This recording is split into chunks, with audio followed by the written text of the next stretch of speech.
अस्सलाम वालेकुम मेरे अजीज़ों। हज़रत जाबिर के यहाँ कायनात सरवर आलम दो जहाँ की दावत है। बाप बकरी को ज़बह कर रहा है। बेटा इस मंज़र को देखा, वही तरीका अपने भाई पर आजमाया और बताया कि बाप ने बकरी को ज़बह कैसे किया, और वो अपने भाई के गले पे छुरी चला देता है। माँ जब आई, देख के दंग रह गया। बेटा डर के मारे छत पे चढ़ा, छत से पाँव फिसला, ज़मीन पे गिरा, उसके सर पे चोट आई और उस बेटे की भी फौत हो गई। माँ बिल्कुल रंजो मलाल नहीं आया, उनके चेहरे पर कोई शिकम नहीं। उसके बाद का वाकया क्या होता है, आप इस वीडियो से ही मुलाजा फरमाएं और देखिए आगे का वाकया। बकरी को ज़बह किया था बाप ने। हज़रत जाबिर ने, उनके दो बच्चे थे, दोनों बच्चों ने देखा और बड़े बच्चे ने छोटे बच्चे को बुलाया, आ मैं तुझे दिखाता हूं अब्बा बकरी को ज़बह कैसे कर रहे थे। छुरी लिया और छोटे बेटे को ज़बह कर दिया, गला काट दिया। और जैसे ही खून निकलने लगा, मां ने देखा, घबराई, बच्चे को पकड़ने के लिए कि चाकू उसके हाथ में थी। वो दौड़ता हुआ छत पर चढ़ा और पांव फिसला, छत से गिरा।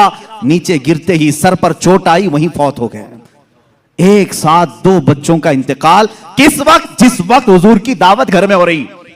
हज़रत जाबिर को मालूम नहीं था, वो खाना बनाने का हुक्म देकर चले गए थे, यहां दोनों बच्चे फौत हो चुके थे। लेकिन उस वफाशियार खातून के जज्बे को हजारों सलाह।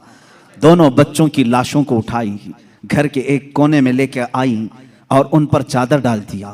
कहा आज मैं न रोऊंगी न चीखूंगी, इसलिए कि मेरे घर रसूल खुदा तशरीफ ला रहे हैं।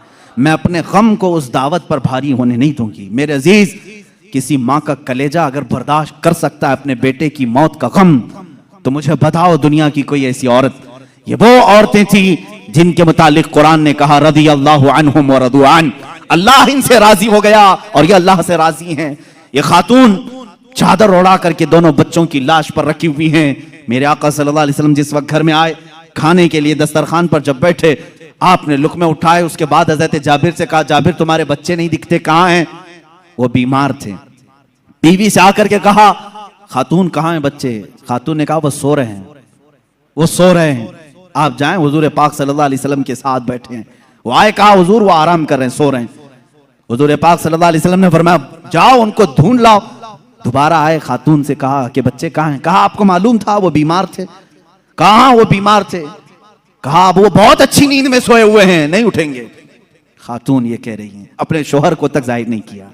हजरत जाबिर दोबारा, तीसरी बार मेरे आका सल्लल्लाहु अलैहि वसल्लम ने फरमाया जाबिर मुझे अल्लाह का हुक्म है कि मैं तेरे बेटों के साथ खाऊं।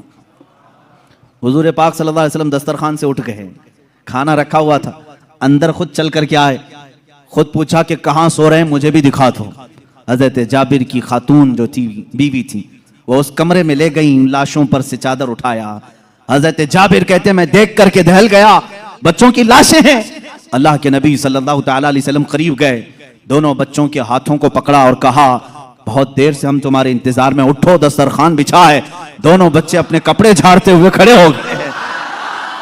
मूसा ईसा अलैहिस्सलाम के मुर्दों को जिंदा करने का मौजज़ा तुमने सुना होगा। नबी रहमत सल्लल्लाहु तआला अलैहि वसल्लम अपने गुलामों के घर में जो फौत शुदा शहजादे थे, उन्हें जिंदा भी किया और अपने दस्तरखान पर बिठाया भी। हमारे चैनल पर अगर नए हैं तो चैनल को लाइक, कमेंट, शेयर और सब्सक्राइब कर दीजिएगा। फेसबुक पर है तो फॉलो करना ना भूलिए। इस्लामी परिंदे आपकी खिदमत में हाजिर है। अस्सलाम वालेकुम, खुदा हाफिज़।